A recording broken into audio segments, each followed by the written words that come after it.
I am so overwhelmed by the potential in this room. Absolutely everyone that I've spoken to in the last 12 hours or so, I think has such an important part to play in the transition that we're all trying to actively live into. And let's just try to treasure this time together. We're not going to have it again. And as Leslie made so clear in her opening remarks, it couldn't be more urgent that we really live into this transformation together. So with that frame, I'm hoping that this panel, and possibly in complement to tomorrow's panel on the materials transformation, can try to ground some of these larger thematic or philosophical questions that we maybe have been grappling with in the workshops, really ground it in the practicalities of what all of us are already doing, have already achieved, or would like to achieve together. And I feel so lucky that we have four incredible, diverse practitioners, doers here with us to share their experiences. And the way we're going to run this is they're each going to spend 3 to 5 minutes introducing themselves and their work. And then I'll probably tee up one question, but I'd really love to hear from you how you situate your own practice in relation to what we'll hear from them, and how we can all think about collectively how our individual practices, our individual organizations can come together in constellation to achieve the systems change that I know that we all want. So with that, let me hand over to Baz Smets. Thank you.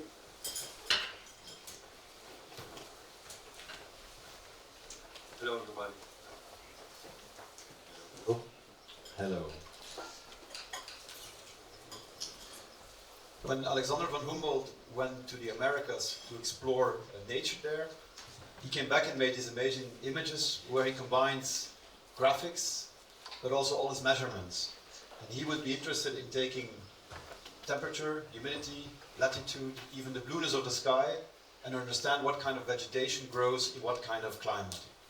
And he used what we call a designerly way of thinking. These are sketches that he made, where he tries to use design to understand reality in a different way. Fast forward 216 years,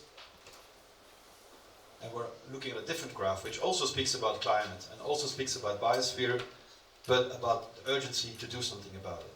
And as landscape architects for the last 15 years, with my office based in Brussels, we have been looking at how we can read the urban environment as a microclimate that we can change through landscape projects. I will show you 3 examples: 40 square meters, 4,000 square meters, 40,000 square meters. The smallest project we've built probably is in London, Westminster City, where a client asked us to transform a sunken courtyard into a lush garden. And we understood there was a kind of a microclimate happening, the buildings blocking the wind, blocking the sun. And when we looked at temperature inside that sunken courtyard and on the street, we noticed there was a 3 to 4 degree difference. So a real microclimate induced by the buildings around this courtyard. Looking more into climate, we understood that this courtyard is very close to the understory of a subtropical forest, where the role of the primary trees is taken by the buildings. And so from this initial visit, as you can see here, while they were repairing the facades, we made this understory planting tree ferns, Dixonia antarctica, that have grown these last 12 years and have become the largest species of the UK. So totally not indigenous, but totally adapted to the climate, to the artificial climate of that courtyard. From London to Paris, I was asked 6-7 years ago to imagine the landscape on a bridge above a road on which a skyscraper was to be built. To imagine that landscape that connects La Défense with the neighborhoods. And I was thinking, how can you make a landscape on a bridge surrounded by skyscrapers in a habitat that's totally mineral? And I thought, what does this remind me of? I can look outside, I can look to my slide. that it reminded me of the mountains. And so I was thinking, if everything is mineral, if the glass facades are like glaciers, if even the stairs are like avalanches, can we not imagine to bring the tree line back into that urban artificial fabric? Because the tree line decides the microclimate you're in. You're in the cover of the trees, and when you leave the tree line, you know you've left it. You get the radiation, you get the wind, you get a different experience altogether. So we try to read La Défense as a mountain, and we proposed to plant as many trees as possible on that artificial layer floating above the railroad, the road. And so we negotiated for many years, 2-3 years, with the structural engineers to have 53 centimeters of soil, but on 4,000 square meters of surface, so having 2,000 cubic meters of soil, in which we planted 50 trees, covered with granite slabs, so very mountain feeling of only seeing stone and trees, that is now growing into this continuous campaign. And I end with the largest project, and maybe the most complex we've done so far, in Arles, in the south of France, where we transformed a former industrial wasteland into a Mediterranean garden. This was done on behalf of the Luma Foundation of Maya Hoffman. And the site was really very difficult. It was officially a half desert. It was cut out of the bedrock, so there was no soil, no water. And the site would heat up. In summer, you would walk from one exhibition area to another, and you would have a headache walking on that heated plate. And so here again, we thought, before we can make a park, we have to change the microclimate. And how did we do this? We imagined what nature would do over time, how wind would bring sediments, how sediments would create topography, how topography would create environments, and how those environments would then be covered by plants. And I quickly show you this, but it was really interesting to think that if we have to add earth, with every step of earth, we go to the next ecological succession. And so that the more the earth builds up, the more we go faster into the future, because the more the sediments have accumulated. So there's a new spatial relationship between time and space. And so from this half desert, we've made this Mediterranean climate, lowering perceived temperature with 20 degrees.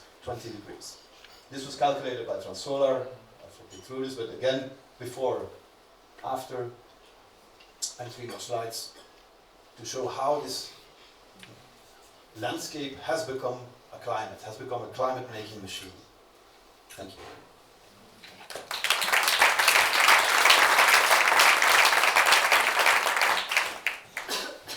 So these chairs are really hard to get in and out of, so I'm not going to stand up. My name is Liz Ogbu. I am trained as an architect. I run a spatial justice consultancy based in California called Studio O. I realize that spatial justice is probably a new term for a lot of you, so I'll define it in a second. But I wanted to start with this image, which in some ways I think works well with some of the conversations that have already been had today. To me, this is an abandoned library in Camden, New Jersey, and to me this is an example of a broken system, right? If we're sort of saying that part of what we want to do is nurture the natural world and bring that back to life, what we see here is that's the only life that is thriving in this environment. And so a lot of my work is centered about how do we support all life to be not only sustained, but thrive, and how are we enabling them to be in relationship with each other. And so spatial justice is the frame that I do through. It's a term that was coined by geographers a couple of decades ago, and it basically means that justice has a geography, and that equitable access to resources, opportunities, and outcomes should be a basic human right. And the reality is that if we look in a lot of cities around the world, we can see differences in which neighborhoods get the really nice housing versus the substandard ones, which ones get the really nice parks versus the not so nice parks or even vacant lots, which ones are the food deserts, which ones have the poor transportation systems. And so when we talk about any form of injustice, it often maps out in space. So we can't achieve social justice, we can't achieve climate justice, we can't achieve economic justice without also making sure that our spaces are not separating and selectively harming us. So my work often brings me into historically marginalized communities in the US and also around the world, and looking for ways to actually create design projects that start to achieve some form of justice. So I'm just going to share one project. It's in Charlottesville, Virginia. Charlottesville was kind of formed through plantations. It was Thomas Jefferson's home place, and that is embedded deeply into the landscape. In the States, a lot of people are familiar with Charlottesville, and I suspect outside the States as well, from the racist incursion that occurred in 2017. You saw the Unite the Right rally with folks going with tiki torches. That was in Charlottesville. Heather Heyer, who was killed by the white supremacist car, was killed 2 blocks away from Friendship Court, which is 150 subsidized, low-rise, as you can see there, housing development that has not been touched in 40 years. The average income there is about $10,000. So I was brought in because they were ready to redevelop it, but they wanted to do it from a place of zero displacement, which is actually really hard to do. And so we wanted to try to achieve something where, through phasing and through also bringing the residents together as the lead decision makers, that we could actually create something that was a mixed income neighborhood that ended the isolation and started to address some of the injustice issues that existed. We trained up a group of residents as co-decision makers, so every decision from what was the income mix to the contractor has been selected by residents.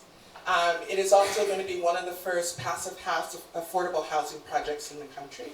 It will have a city park in its center. It's going to have an early childhood education center, a financial opportunity center. So all the things that you could imagine that would be great to have in such projects. What you see on the right is an example of one of the townhomes that's going to come.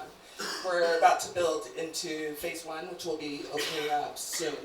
But I think one of the important things with this project that we found, and that often when you're dealing with marginalized communities, is, and I use a quote from the nonprofit owner of this, is that if all we do is build housing, we're just helping the poor be poor better. So what are the things that we're bringing in to make sure that we're not just giving them a new roof over their head, but we're actually trying to lift them out of poverty? So with the residents, we came up with what we call spatial justice pillars.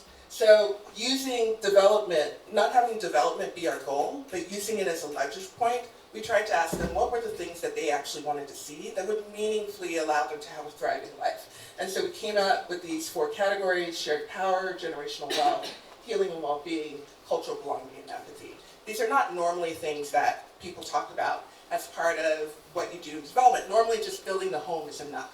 But for us, we're starting to look at how do we treat all of these as part of the design project? How do we bring investment to support that? And then what are the programs that are connected to that? And all of the programs that you see up there were programs that were actually asked for by the residents. So it's not us as like, oh, we're experts, we do this project all over, this is what we should put here. It was what the residents told us is what they wanted to see to actually set up conditions for thriving. This is just an example of the cultural belonging one, and you can see that there's things that are programmatic, like creating meditation and restorative justice to reduce conflict, to actually what are community building events and spaces. And so we're now in the process where we're looking at how are we implementing that, and it's going to be a phased approach. So we've already been doing this development for about 5 years. We're just opening up phase 1. It's going to take another 4 years to completely rehouse everybody to make sure that we don't have any sort of displacement. I'm happy to talk more about it.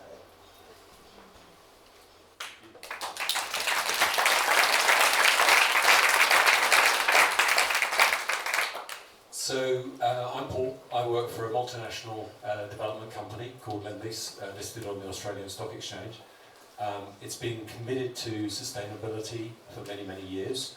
In 1973, the founder of the company, a Dutchman called Dick Dusseldorp, gave a speech in which he said our company needs to place as much importance on our environmental and social impact as our economic importance. That was 20 years before John Elkington coined the phrase triple bottom line. Roll forward today, the company's purpose is to create places where communities thrive. That kind of puts some of these issues right centre stage. So the question is, can we do it? Right? This is the Haygate estate. So this is geographically right in the centre of London. People who live in London don't think that, they think it's way down south. It's actually right in the centre of London by virtue of the bend in the river. This was part of major post-war reconstruction of South London. This estate was completed in 1974. It was a manifestation of Corbusier's vision of how people could live safely in cities alongside motor cars, which informed the design. It created a fortress in effect to protect the people within it, and it was home to 1,200 families. 20 years later, Southwark Council, and Sue over there was working for Southwark Council at the time, decided this place wasn't working. I can't get into all the reasons why, but they decided this needed major surgery. It had to be regenerated. The question is, of course, is whether regeneration, as we talk about in industry, is regenerative. Right? Now, we turned up as Lendlease in the middle of the financial crisis. 2008, we were negotiating this deal. We signed the agreement in 2010. We made all sorts of commitments, including the fact that this would be the first project in the UK signed up to the C40 Climate Positive programme, so that it would be net zero carbon in operation. That was back in 2010. We made lots of other promises, but local people, to my earlier point, didn't trust us. They assumed we were lying, because that's what developers often do. They also pointed out a pretty obvious irony. We decided to call the place Elephant Park. And yet, the first thing that was going to happen was that all those trees you can see in the middle of this estate were going to get cut down. They said, you're going to cut down the trees to make a new park. We said, we think you've got a point. That was the opening of the door to our relationship with the community, which was the saving of this project. And what it meant was not just that we saved most of these trees, but we engaged the community in the redesign of the master plan. And where that led us was to a very different vision of Elephant Park that today looks largely like this. It's a massive densification of the site. It's gone from 1,200 homes to 3,200 homes, and yet 47% of the site is publicly accessible public realm, not developed.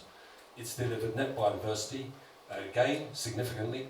It's delivered 1,300 mature additional trees, and lots of other natural benefits, and it will be net zero carbon.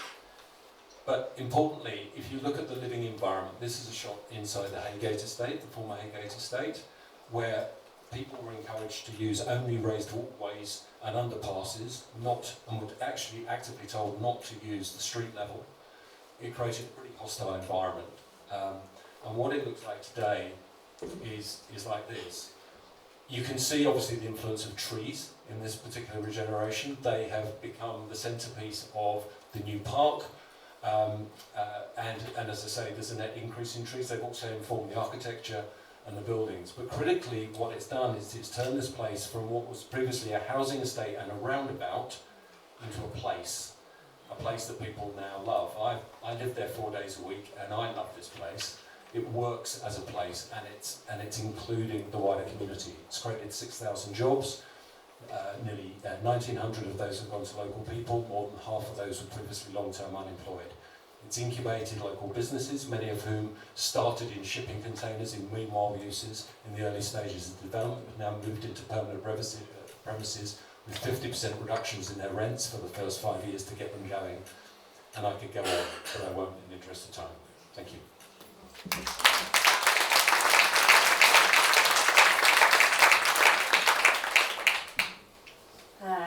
That was lovely. Hi everyone, I'm Lindsay Baker. I'm the CEO of the International Living Future Institute. I'm an environmentalist by upbringing and a building scientist by training. I now have the pleasure of leading an environmental nonprofit. We're based on the West Coast in the US. And we get to work on buildings like this one. So I feel like it's a nice, I'll be a nice ending point for just the introductions here. I'm not a practitioner. We're a nonprofit that helps practitioners do this work. And so for the panel's theme around moving from niche to norm, it's a great deal of what we think about at the Institute, and just want to share a little bit about where we think we are in that work today. I will just give a shout out to this beautiful building. It's from my hometown of Atlanta, Georgia, the Candida building. It is one of the living buildings that we support. So the Living Building Challenge is a program that we run to encourage and help understand and quantify what we mean when we say what good looks like for buildings. So regenerative in the sense of producing more energy than they consume, cleaning their own wastewater, using no chemicals that are known to be toxic to humans, and a variety of other impacts, including community impacts, that we ask these projects to pursue. There's not a lot of them in the world, but we're very proud of every one, and this one is near and dear to my heart. So We are about a 12-year-old organization at this point, started in 2011. We have about 40 staff working on a variety of different mechanisms to try to promote these kinds of buildings. We now have buildings like this in really every climate zone, and with a variety of different types of buildings, housing, office, but then also laboratories and healthcare facilities and other kinds of spaces that can be quite difficult. And these buildings, they are not just meant to provide, it is a certification, you know, we look at the paperwork and we give a stamp to these buildings, but we're not running this program as a way of trying to say every building should get the same certification. We understand them to be beacons for change in their communities. And so we're at this wonderful point, we think, in the evolution of our work, where we have enough of these buildings around the world, especially in the US, I would say, that can show that it is possible to build a building that gives back more to its community, that gives back more to its ecosystems, that gives back more to the energy and water systems around it than it takes away. And yet it is just what is possible. So we ask ourselves the question every day, how do we go from possible to scalable? What does it look like to get from where we are now of these gems of buildings to a world in which these kinds of buildings are understood to be the norm? I was noticing that I was looking at the Buildings Breakthrough group when I think Leslie mentioned it, and it feels like that statement that they have of creating the new norm is exactly sort of where we're thinking right now. And so when I ask myself what the goal is, I guess I want to just make sure to point out in this group, we may not all be in agreement on this, but our ideological underpinnings are that we are trying to make sure that this type of building is the norm. And that means it can't be a niche industry. That means you can't make an additional profit off of making this building, this type of building, better than a normal building, because these will be the normal buildings. This has to be the way we build in the future. And so the mechanisms that we use have to recognize that fact. We're moving away from an argument of return on investment, because if the idea is that the rent goes higher, then we haven't necessarily, yes, someone gets a profit from that, but it doesn't get us to the end point. So where we think we need to go is towards policy change. This is a revolutionary thing. When I speak to folks in the US, I understand we're here in Europe where policy change happens all over the place. But we need more structures to incentivize and to create the world in which these buildings are the norm. And I give a few reasons here of why I think that is a necessary path to really achieving that norm scale that we're going for. But probably the biggest one is renovation on existing buildings. It's quite hard to do this at the scale we need to. So I just want to sort of, this is my provocation, I guess, for the conversation, is that I believe we're in a phase where there's a great deal we can learn from social movements. We need to start thinking about ourselves that way, having conversations about our shared ideologies and where we differ, and learning from each other to build the strength that we need to become more of a movement.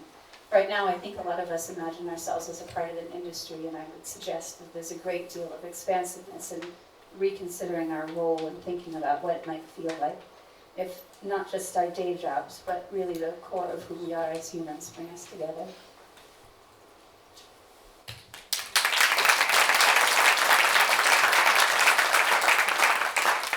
Thank you, Lindsay, and I think that's a perfect bridge to conversation. So how do we situate ourselves as individuals or individual institutions within a broader movement, and how do we think about ourselves in relation to those other actors?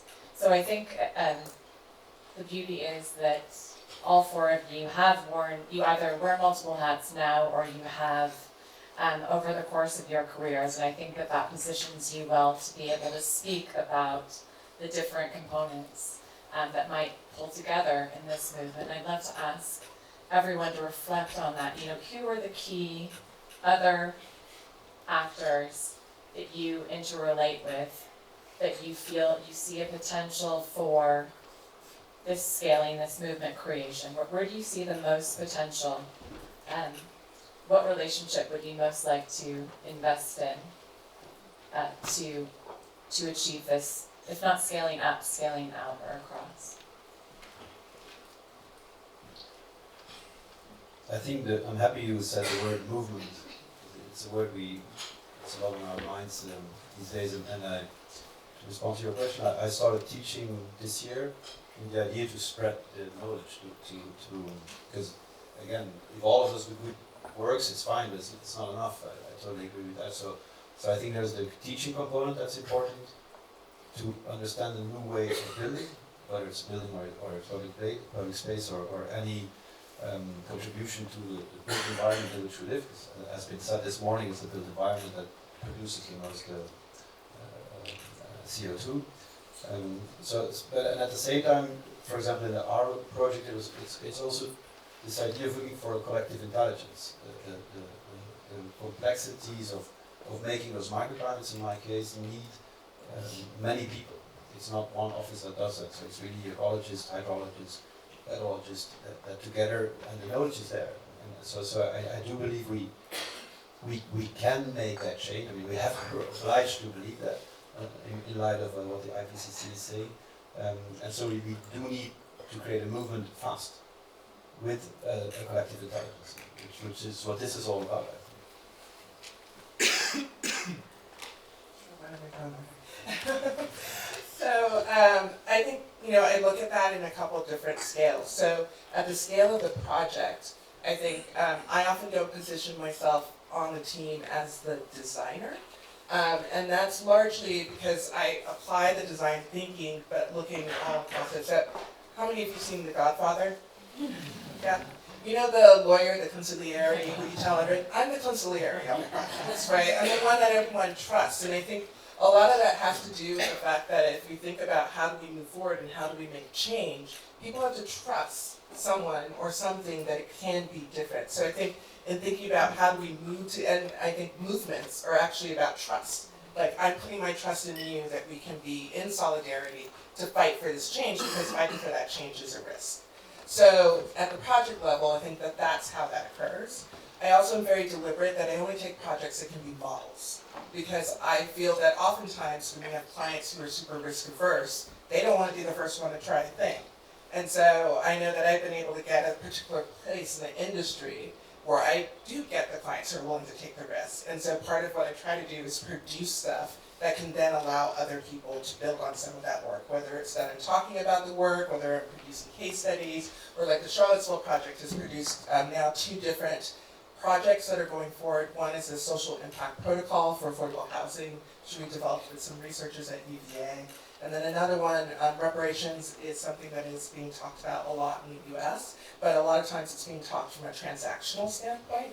And so what we've done is try to create what would reparative community development look like if we're actually talking about true repair. So that's kind of the additional level. And then the final level, I do think education is actually really important. And so I'm actively involved in some initiatives that are trying to push that forward. But I think, the main thing with movements, in addition to the whole trust piece, is also that I think it's about, there's a group called the Movement Strategy Center, and they talk about how we need to practice the future. It's not like we're going to be able to flip a switch and all of a sudden reach it. And so I think the built environment disciplines are really interesting because we produce things that are tangible. So if we talk about what the future could look like, we have the ability to create that. And so I really try to hold that to heart, whether I'm at the project level, the industry level, or academic level. That's what I'm trying to produce. So I had a kind of conversation along these lines last year with a colleague of mine in Lendlease who's been in the business for about 30 years, and I genuinely view as a bit of a guru on how you do urban regeneration and hopefully do it well. And he said that he had this conversation with his 9-year-old son who said, "Dad, I don't get what you do." And he thought, how can I explain this to my dad? So he said it's a bit like doing a Rubik's Cube, like where obviously you have to get all the 6 faces to line up. He said it's a bit like that. In my case, you've got one face represents the investors, another one is the rest of Lendlease, another one is the local authority, then you've got the communities and so on. And he said basically you have to get all of those stakeholders aligned. So you have to get them all, and only when they're all aligned with this work, because if you don't get one of them aligned, it will unravel. And I thought that was quite a neat way of doing it. And I think it goes back to this point again about trust. It's about bringing those people in with the vision at the earliest stages. Everybody's on the same page. You know, you might be nervous about bringing in local communities, and I always have to check myself because we tend to homogenise and say the community. In Elephant and Castle, I think there are 76 different languages spoken in the local area. Lots of different communities, sub-communities. But bringing them in, I think, is absolutely key. I guess what I'll say is I think one of the important stakeholders or voices in this conversation is groups of people who are thinking, donut economics, let's say Gateway Rift's work, about what our economic constraints should and should not be for the world we're trying to create. So those are the kinds of people that I'm trying to think with a little bit more these days, is people who are not necessarily asking the questions, how do we get a classic return on investment for a project, or how do we work within the constraints of how a typical American builder might make decisions, but rather working our way back from that goal that we have about how the world is going to work when we have managed to keep ourselves alive. And so that frame, and starting from that perspective and working your way back to buildings, has been very helpful, I think, for me in kind of starting to shape that. I will also say, as a side point, speculative science fiction writers, they're incredibly, have become very influential for my work, in particular Octavia Butler and Kay Jemison, some of the sort of people who are thinking about trying to depict these futures for us. If you're ever feeling like you don't have enough imagination to think about what we might want to accomplish, I would highly recommend one of their books. It's just a way of getting yourself into that space. And it may feel more like what you do on vacation, but I promise you it will find your way back into your work. And indeed, the whole emergent strategy movement inspired completely by Octavia Butler's focus, right, in personal building. So, thank you. I think we have time for one or two well-structured questions.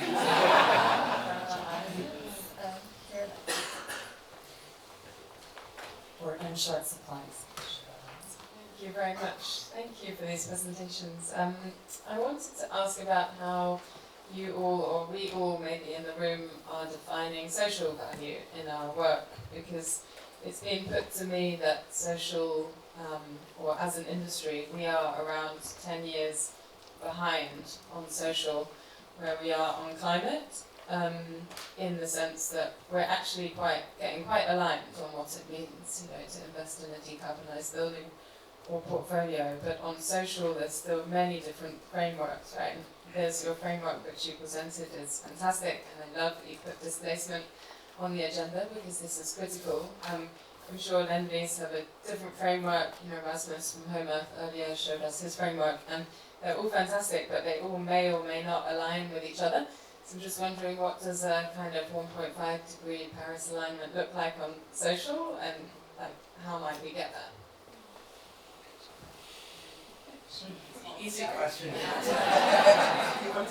I'm happy to have a go. So, funnily enough, literally a week ago, we held an event at Elephant Park about social value and how you measure it. So I can use a couple of those thoughts. The answer is, as you say, it's still a bit of a wild west. It's an emerging science, if you like, and there is no one simple answer. There are people measuring social value obviously in different ways for different audiences. So there's been obviously a real trend towards the monetisation of social value, which meets the needs of certain stakeholders, but not many others. If I go and tell some local people in Elephant and Castle that we managed to calculate that over a 5-year period we generated £36 million worth of social value, it doesn't mean anything to them.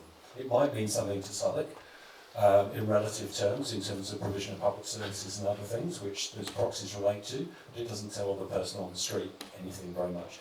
Whereas if you do talk about 6,000 jobs 1,800 of those going to local people, half of those were previously unemployed, that means something.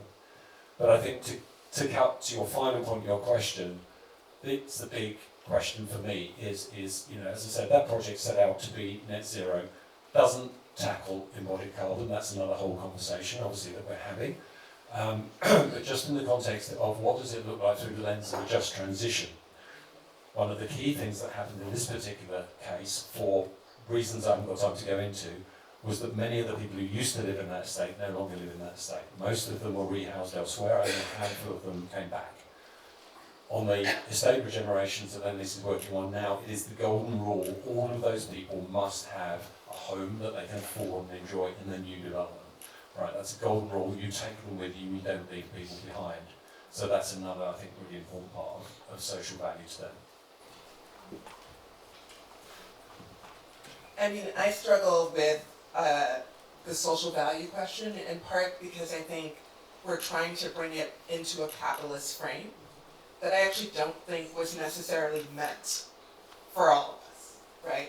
And so we're trying to justify the things by putting it up against capitalism, which then inherently means we're actually never going to achieve social value. So one of the things I try to look at in the beginning of projects is how do we identify who's the most impacted community by previous harms? And then we have to start with them and allow them to determine what does success look like. And then off of that start to have our goals be aligned with that, which means that it varies from community to community, and it seems like it's hard to scale, but actually when you talk about on the ground what is qualitatively felt, that often can be an instrument to know that you've actually made some sort of impact. So another project I'm working on is a highway project that is actually, it's been decommissioned. I've been hired by the city to figure out what the community wanted to see.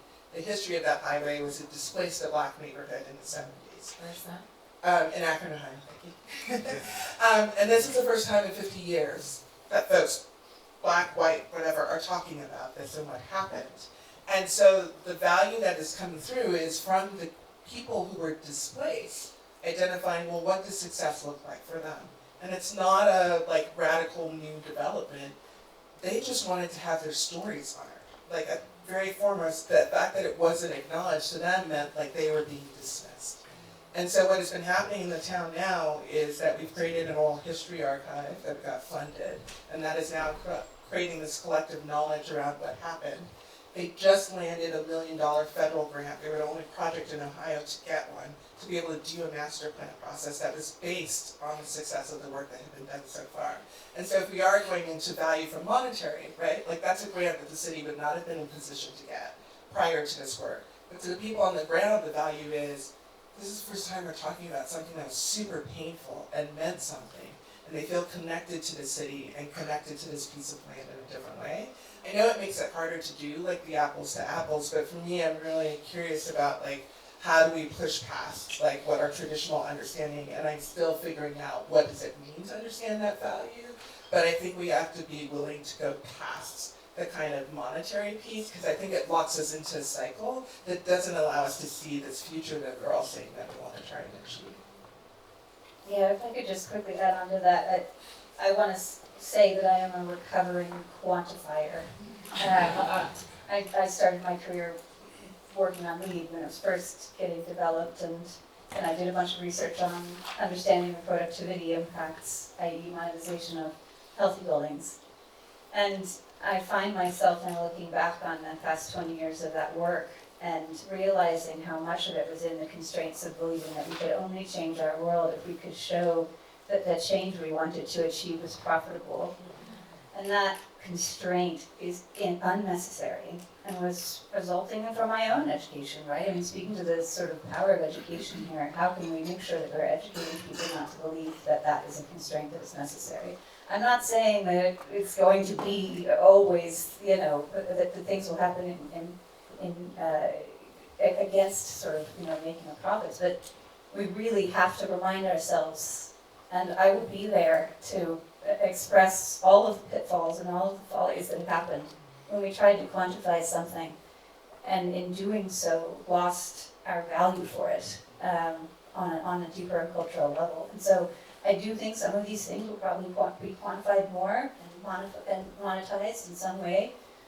But we know enough now to know the real dangers of that, and I hope that we can all be the voices to express that caution and to really think carefully, because as soon as you develop that, as soon as you turn something into a market,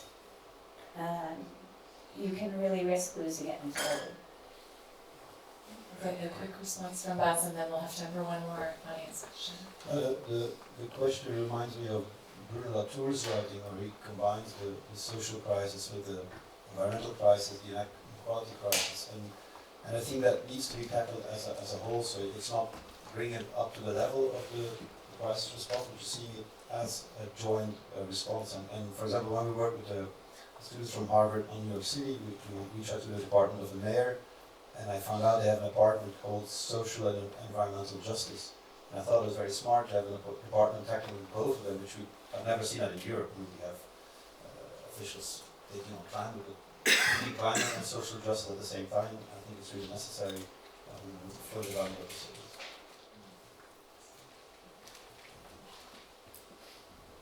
Thank you very much. I thought that these were like all really wonderful projects and ideas you just presented.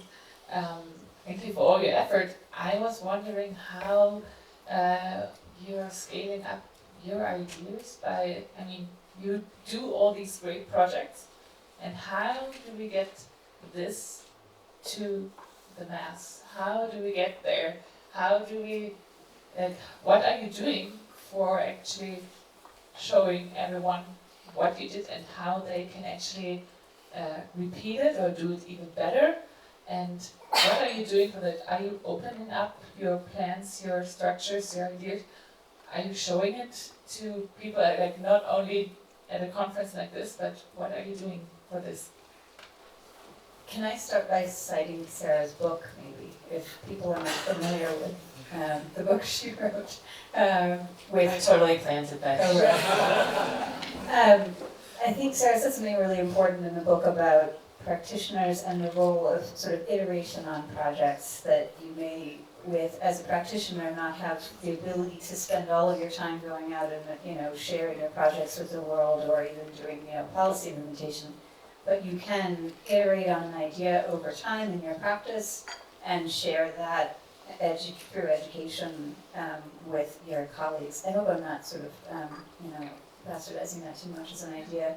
But I think even just being a practitioner that persists on a particular intellectual sort of exercise over time. Maybe you're working on panelized straw bale, or maybe you're working on whatever that is, and you share those experiences. I think that's a really powerful form of it. For us, for the Institute, we have all sorts of things. We've got lots of conferences people can attend and things, but I think from the practitioner's perspective, I just want to give a shout out to just the way that you can iterate on an idea over time and write about it and share it with others. There was I've forgotten the gentleman's name now, but on my table earlier, who was sort of saying investors need to challenge developers to share more.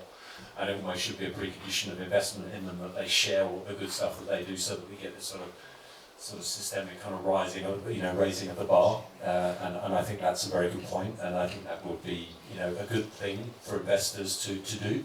At least I think he's getting a lot better at this. It goes back to this trust thing. A lot of developers are very nervous. Many of them also live in the world of protecting IP. Increasingly, the more progressive ones are starting to see this stuff is beyond competition. This should not be about competition, this should be about raising the bar. And actually, if we raise the bar, we also raise the level of trust. And you can look at that if you want to through a lens of enlightened self-interest, because if that makes it easier for you to go and deliver what you're trying to deliver, then everybody benefits. So I think Lendlease is getting much better at publishing information. There's much more transparency. I would happily tell you anything you wanted to ask me about that project, because it's got a mixed history, and there are challenging parts of it that we are taking and employing within the rest of our pipeline. And this has got a pipeline worth 30 billion in the UK and Italy alone.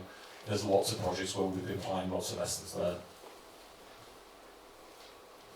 Yeah, I mean, as I said, all my projects are models, so they get documented through press, on websites, conferences, etc. like this.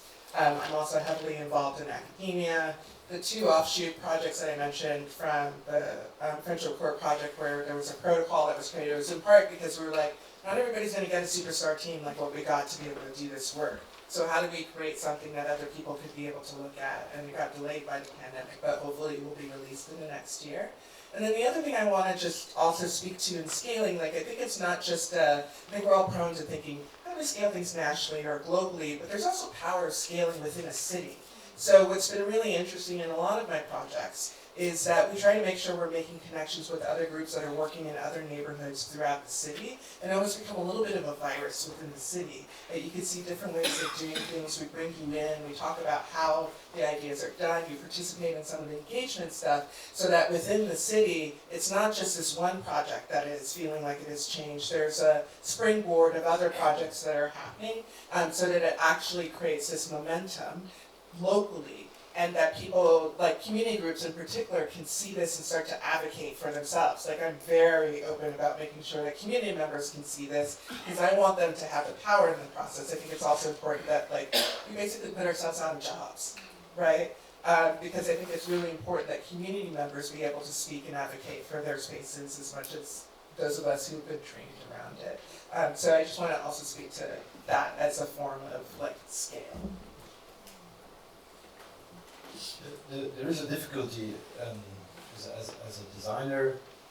We have to compete for our jobs, right? And no public money is given to you without doing competition. So you're always in competition with people that you know, that you admire, that you're friends with even. So, but I feel that is changing, and we have been starting that discussion between my peers as landscape architects. We are trying to tell governments there's so much work.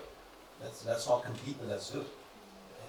It's a difficult message as well, but so I think it's something that we're struggling with at this time. At the same time, what we do, and the residential, what you said is we try to also, every project is a prototype. We don't accept work to be work. Every project is research, is a prototype, it's pushing the boundaries. Then we try to publish that, of course, on the website through the press. But we're pushing a bit further now. For example, the project in Arle, we're having an assessment of life in the air, in the soil, in the water, year by year, and that will be open source. So we're trying to look at a way of sharing what we've learned so it can be repeated elsewhere. And we're in discussions with the French National Railroad company to see if other wastelands can be transformed into living organisms as well. Maybe not as park-like, but at least bringing back nature. So it's a very valid question, because between competition and cooperation, we have to find a way that works for everybody. Very valid question. So we'll be able to continue all of this over lunch, and I very much hope that we will. Just to ground us down here in Klosters again, quick fire from all four of you. In the next 24 hours, what is one key conversation you would like to have? Or one key thing that you would like to see bubbling up, coming to fruition?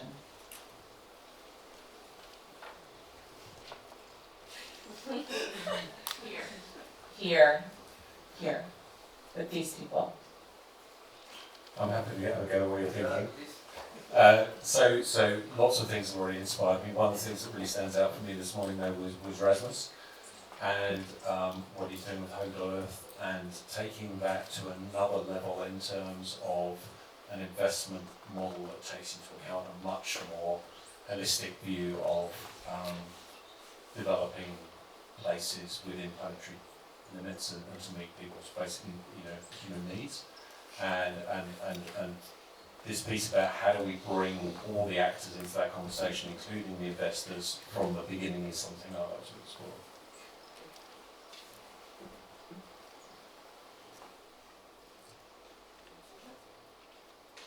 Not quite ready, are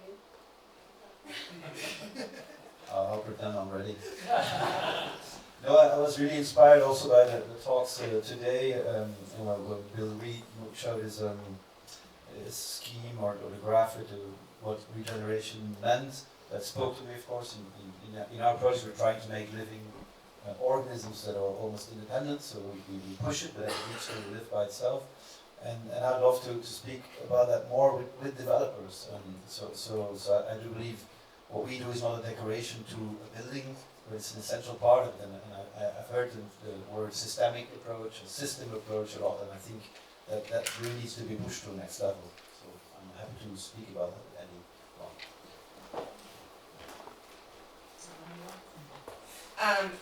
There was something, to point to Bill's presentation as well, mentioned something about love in there, and it brought to mind, there's a Cornell West quote that says that justice is what love looks like in public. And I think about how so much of our work ends up being about the technical thing. And I'm really interested, I think like actually transforming to the future we all want means moving beyond the technical and actually thinking about how are we creating these caring systems. And so anyone who wants to talk about what it means to do that, what are the pieces that we need to put in play, who do we need to be working with, what do we need to be talking about, I am more than willing to have that conversation. Yeah, that's a beautiful one. I wish we had ended with that, but I guess I'll say for this group specifically, I'm interested in talking about the tension between our very international perspectives and the desire to do everything the same way everywhere in the world.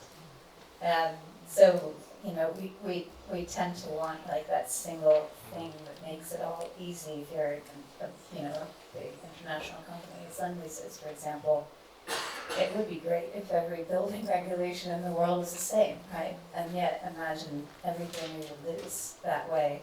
And so what does it mean for us to be an international community, trying to help each other solve problems, but to still have a deep and profound respect for being situated in the places that we all do our work. So I would just love us to continue that conversation. What does that mean to help each other while still being a part of it and fundamentally embedded in the places that we live and work? Thanks, Lindsay, and that seems like a fundamental question for the Klosters Forum to consider as well, right, in how you frame your very unique mission and offer. Please join me in roundly and loudly and enthusiastically